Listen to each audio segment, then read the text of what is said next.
Hi తెలుగుమిత్రులకు స్వాగతం. ప్రతి సోమవారం మార్కెట్లు చెప్పబెట్టకుండా పడిపోవటం. కిందటి సోమవారం కిందటి వీక్ అదే, కిందటి వారం అదే జరిగింది, ఈ వారం కూడా అదే జరిగింది. అయితే కిందటి వారం భయానకంగా 500 పాయింట్లు పైగా పడిపోయి భయపెట్టింది. అయితే ఈ వారం 350-400 పాయింట్ల దాకా దిగువకు వెళ్ళి రికవర్ అయింది. అయితే 250-260 points Nifty down, Nifty 1.77% down. Bank Nifty కొంచెం ఎక్కువగానే డౌన్ అయింది. హెచ్డిఎఫ్సి రిజల్ట్స్ అవి బాగానే ఉన్నాయి, 2.5%. అయితే హెచ్డిఎఫ్సి బ్యాంకు, ఐసిఐసిఐ బ్యాంకు కొంచెంగా సపోర్ట్ చేస్తాయని అనిపించింది. కానీ బట్ ఓవరాల్గా ఏంటంటే మార్కెట్లో ఉన్నటువంటి అన్సర్టనిటీ, తర్వాత ఫియరు, ఇవి మొత్తానికి రికవర్ అవ్వకుండా చేశాయి. అండ్ ఈరోజు స్పెషాలిటీ ఏంటంటే VIX volatility index up by 10%. ఒక్క రోజులో 10% అంటే పెరగటం, అంటే వాలటైలిటీ ఇండెక్స్ పెరగటం శుభసూచకం కాదు. లాస్ట్ ట్రేడింగ్లో కూడా, శుక్రవారం ట్రేడింగ్లో కూడా వాలటైలిటీ ఇండెక్స్ పెరిగింది. మార్కెట్ రికవర్ అయింది, పెరిగింది. ఫ్రైడే పెరిగి కొంచెం ప్రాఫిట్ బుకింగ్ వచ్చేసింది. నెవర్దిలెస్ అది 11,500 రేంజ్ మెయింటైన్ అయింది. Even then and there volatility index 2%, 3% up చూపించింది. కానీ ఈరోజైతే మార్కెట్ తగ్గింది, వాలటైలిటీ ఇండెక్స్ తగ్గింది, పెరిగింది. ఇన్వర్స్ రిలేషన్షిప్ అలా ఉండాలి. 10% పెరిగింది.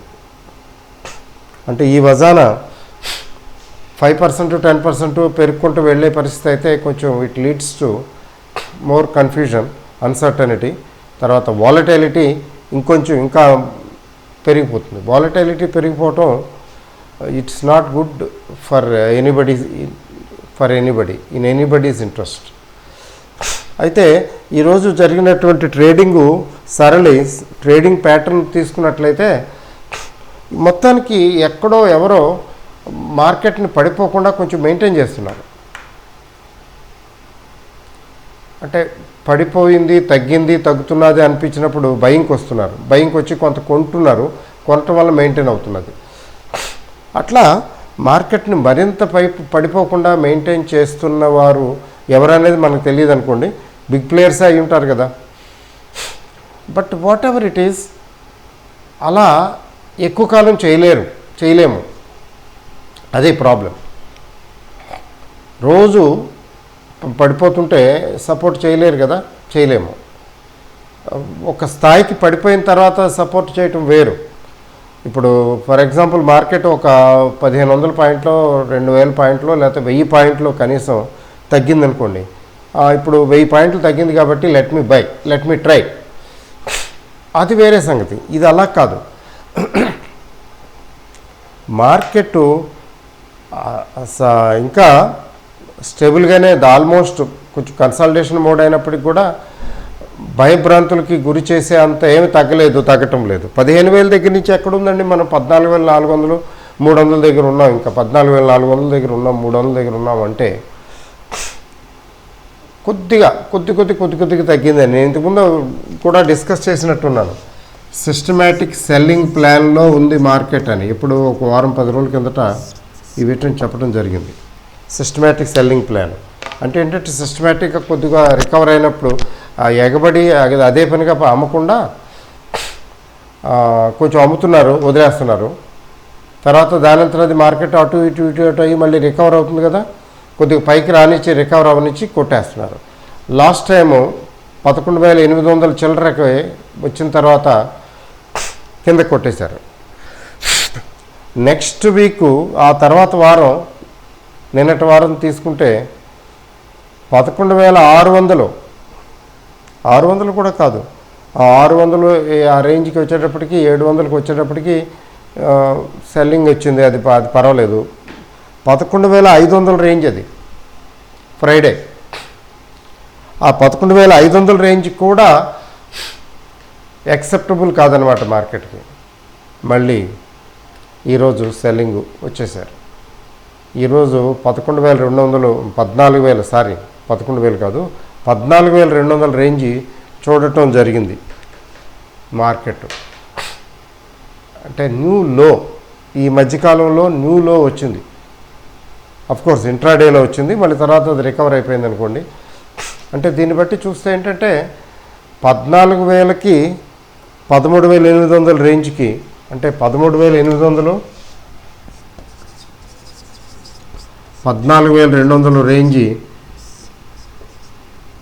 కొత్త రేంజ్ కావచ్చు. రేంజ్ ఏమవుతున్నదంటే ఫస్ట్ 15,000 రేంజ్, 15,000, 14,800 అలా ఉంది. ఆ తర్వాత 14,800 నుంచి ఇది హై అయితే 14,600 అలా తీసుకొచ్చారు. ఇప్పుడు 14,600 నుంచి కిందకి తీసుకొచ్చి 14,200 లేకపోతే 13,800 చేయొచ్చు. అంటే ఈ హయ్యర్ లెవెల్స్ కిందకి దిగుతున్నాయి, కొద్దిగా షిఫ్ట్ అవుతున్నాయి. ఇంతకుముందు ఇక్కడ ఉంటే ఈసారి ఇక్కడ, ఆ తర్వాత ఇక్కడ, ఆ తర్వాత ఇక్కడ. అంటే ఇది హై లెవెల్స్ గ్రాడ్యువల్గా దిగుతున్నాయి. బట్ ఉన్నటువంటి పరిస్థితులు కొద్దిగా అలార్మింగ్గానే, కొద్దిగా ఇబ్బంది పెట్టేటట్లుగానే ఉన్నాయి కదా. ఎందుకంటే కోవిడ్ ఇదేమీ తగ్గేటట్టు అనిపించడం లేదు. కోవిడ్ ఇంకొంచెం విజృంభించే అవకాశం ఉంది. అందువల్ల ఏంటంటే మార్కెట్స్ ఆర్ వెరీ కాషస్. అయితే కోవిడ్ కంట్రోల్లోకి వస్తుంది, వ్యాక్సిన్ ఒకటి రెడీగా ఉంది, ఫైనల్గా మనం మేనేజ్ చేయగలుగుతాము, ఓవర్కమ్ చేయగలుగుతాం ప్రాబ్లమ్ని అన్న విషయం మార్కెట్కి తెలుసు. అందుకని మార్కెట్ అదే పనిగా కంగారు పడి భయపడి పడేయటం లేదు. అలా అని చెప్పి అసలు తగ్గకుండా ఉంటుందని చెప్పడానికి లేదు. ధీమాగా తాపీగా కూర్చోవలసిన పరిస్థితి ఏం లేదు. కానీ ఫ్రెష్ బయింగ్ మాత్రం చేయకూడదు. ఇట్లాంటి పరిస్థితుల్లో ఏది కూడా ఫ్రెష్ బయింగ్ చేయకూడదు. ఇది తగ్గింది, అది తగ్గుతాయి. ఇప్పుడు ఈరోజైతే నేను చూసింది మార్కెట్ ట్రెండ్, బ్రాడ్ మార్కెట్ 1:3 కనిపించింది. 1:3 రేషియో. అంటే ఒక షేర్ పెరిగితే 3 షేర్లు తగ్గాయి. మిడ్ క్యాప్ స్మాల్ క్యాప్లో కరెక్షన్ కూడా కనిపించింది ఈరోజు. ఫ్రైడే కంటే కూడా ఈరోజు మిడ్ క్యాప్ స్మాల్ క్యాప్లో కరెక్షన్ కనిపించింది. అంటే సెల్లింగ్ వాటిలో కనిపించింది. అంటే రానున్న కాలంలో సెల్లింగ్ కంటిన్యూ అయితే, సెల్లింగ్ వరుసనే ఉండకపోవచ్చు, కొద్దిగా రికవర్ అవ్వనిచ్చి, కొద్దిగా పెరగనిచ్చి మళ్ళీ తిరిగి కొట్టడం,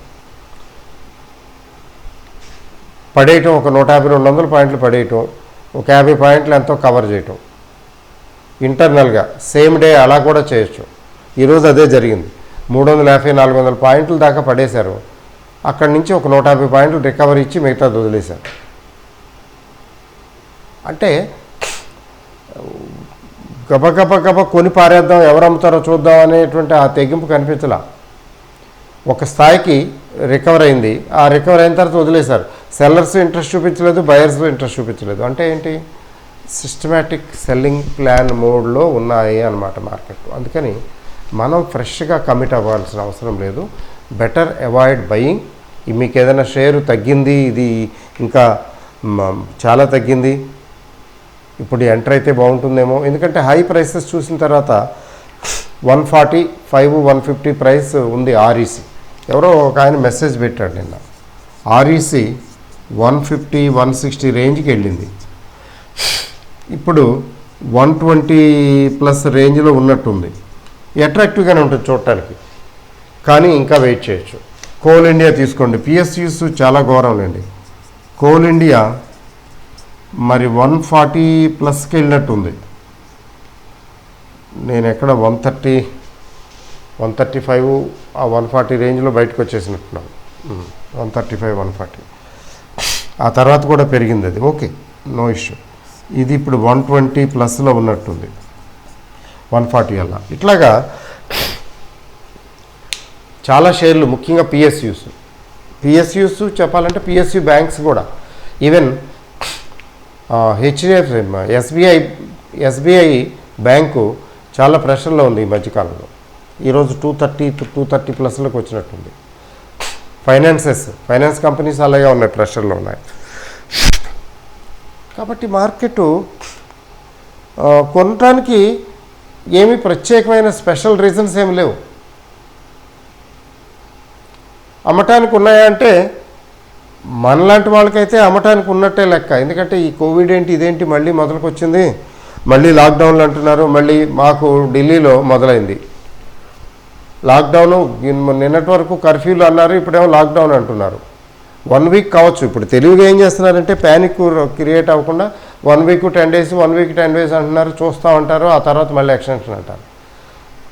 ఇది అంటే పరిశీలకులు చెప్పిన దాని ప్రకారం ఏంటంటే కనీసం ఒక 3-4 మంత్స్ ఉంటుందని. ఈ టెన్షను అంటే కరోనా తాలూకు సిచ్యువేషను కనీసం 3-4 మంత్స్ ఉంటుంది అని. 3-4 మంత్స్ ఉండవలసి వస్తే అంటే ఇంకా పీక్లోకి రాలేదని కదా అర్థం. మరి పీక్లోకి రాకపోతే పీక్కి వెళ్ళే నాటికి మార్కెట్ మరింత ధైర్యం కోల్పోవచ్చు. అందుకనే మనం ఇప్పుడు కొనకూడదు. తగ్గినవ్వండి, తగ్గితే కొందాం, లేకపోతే వెయిట్ చేద్దాం, చూద్దాం ఏమైంది. మన డబ్బులు మన దగ్గర ఉంటాయి. కొనలేదనే ఫీలింగ్ ఉండిపోతుంది. ఫియర్ ఆఫ్ మిస్సింగ్ అవుట్ అంటారు కదా, FOMO. అది నేను అది మిస్ అయిపోయాను, ఇది మిస్ అయిపోయాను అనుకోవటం, కూర్చోవటం ఏం పర్లా. స్టాక్ మార్కెట్లోని ఫియర్ ఆఫ్ మిస్సింగ్ అవుట్కి ప్రభావానికి గురి కాకూడదు, అవ్వక్కర్లేదు. Okay, I miss it, that's it. ఎప్పుడైనా మళ్ళీ ఇంకోసారి అవకాశం వస్తే చూస్తాను, లేకపోతే లేదు. ఆ ధీమా ఉండాలి. సో ఇప్పుడు వెయిట్ చేస్తే ఇంకా తగ్గితే అప్పుడు ఎంటర్ అయితే బాగుంటుందేమో కదా. అందుకని ఏంటంటే ముఖ్యంగా పిఎస్యూ బ్యాంక్స్ కొద్దిగా ఇబ్బందిలో ఉన్నాయి. మనం అనుకున్నదే కదా, మొదటి నుంచి అనుకుంటున్నదే. బ్యాంకింగ్ అండ్ ఫైనాన్స్ సెక్టర్ విషయంలో market is somewhat sceptical, bearish. అందుకని అవి పెరగటంలో బ్యాంక్ నిఫ్టీ చూడండి 37,000 దగ్గర నుంచి 30,000కి వచ్చేసింది. అక్కడి నుంచి మళ్ళీ పైకి వెళ్ళటానికి తటపటాయిస్తున్నది బ్యాంక్ నిఫ్టీ పరిస్థితి. మరి ఏమిటి అంటే సెక్టర్స్, ఫార్మా సెక్టర్. ఎందుకంటే ఇలాంటి క్రైసిస్లో ఫార్మా సెక్టరే కదా. ఫార్మా సెక్టర్లో కనబడుతున్నది. Pharma sector is okay, stable. తర్వాత ఐటీ సెక్టర్, ఈ రెండు కనబడుతున్నాయి మెయిన్గా. మిగతావి ఏమీ అంతగా కనిపించడం లేదు. అయితే మార్కెట్లో కరెక్షన్ వస్తే ఇవి కూడా టెంపరీగా కొద్దిగా తగ్గొచ్చు. అందుకని ఇవి ఇప్పుడు కొనుక్కుంటే బాగుంటుందండి. వీటి విషయంలో కూడా వెయిట్ చేస్తే మంచిది. ఇంకా కరెక్షన్ రావచ్చు కదా. అందుకని కొంచెం జాగ్రత్తగా అలర్ట్గా ఉండి మనం ట్రేడింగ్ అదే చేసి ఇన్వెస్ట్మెంట్ చేసుకుంటే బాగుంటుంది. తొందరపడవలసి అక్కర్లేదు. ఇంకో రెండోది ఏంటంటే కరోనా మళ్ళీ విజృంభించింది, చాలా చోట్ల విజృంభిస్తున్నది. దీని ప్రభావం రానున్న 2-3 నెలల్లో ఇంకొంచెం ఇబ్బందికరంగా పరిణమించవచ్చు. మరి అలాంటి పరిస్థితులు ఉన్నప్పుడు, అన్సర్టనిటీ కనిపించినప్పుడు మనం ఇన్వెస్ట్మెంట్ల గురించి కంటే కూడా మన గురించి, మన హెల్త్ గురించి, మన ఫ్యామిలీ దీని గురించి, ఫ్యామిలీ హెల్త్ గురించి ఆలోచించుకోవటం మంచిది. మనం ఎక్కువ మనల్ని మనం ప్రొటెక్ట్ చేసుకోవటానికి మీద ఎక్కువ ఫోకస్ పెడితే మంచిది. ఆరోగ్యంగా ఉండటానికి, తర్వాత proper diet, proper exercise, medicine, ఇట్లా హెల్త్ అవేర్నెస్ లో ఉండటం మంచిది. ఎందుకంటే ఇది వారం రోజుల్లో 10 రోజుల్లో ఏదో చక్కబడిపోయేటట్టే ప్రస్తుతం అయితే కనిపించడం లేదు. మార్కెట్లు పడకపోవచ్చు, పడవచ్చు, వీ డోంట్ నో. మార్కెట్లు అంత భయంకరంగా ఉన్నా కానీ స్పీడ్గా రికవర్ అయిపోయినాయి కదా. అందుకని మార్కెట్లు పడకపోవటం గురించి ఎలా ఉన్నా పడతాయేమో, జాగ్రత్తగా ఉంటే మంచిది కదా. అయితే పడతాయేమో కానీ భయంకరంగా మాత్రం పడవు. ఫియర్ అంటే భయపడవలసిన అవసరం లేదు. ఎందుకంటే భయంకరంగా పడితే ఇంకొద్దిగా పడినివ్వండి, అది మంచిదే. ఎందుకు మంచిదంటే మనకి బయింగ్ ఆపర్చునిటీ వస్తుంది. మార్కెట్లు తగ్గితే బయింగ్ ఆపర్చునిటీ వస్తుంది అంతే. కరెక్షన్స్లోనే ఏదైనా కొంచెం బయింగ్ చేసుకోవాలి తప్ప మిగతా టైంలో ఇట్లాంటప్పుడు కంగారు పడకూడదు, తొందరపడకూడదు. Okay, so all the best అండి. లెటస్ సి మళ్ళీ రేపటి స్టోరీ రేపే, ఎప్పటిదప్పుడే కొత్త చూద్దాం. Thank you very much.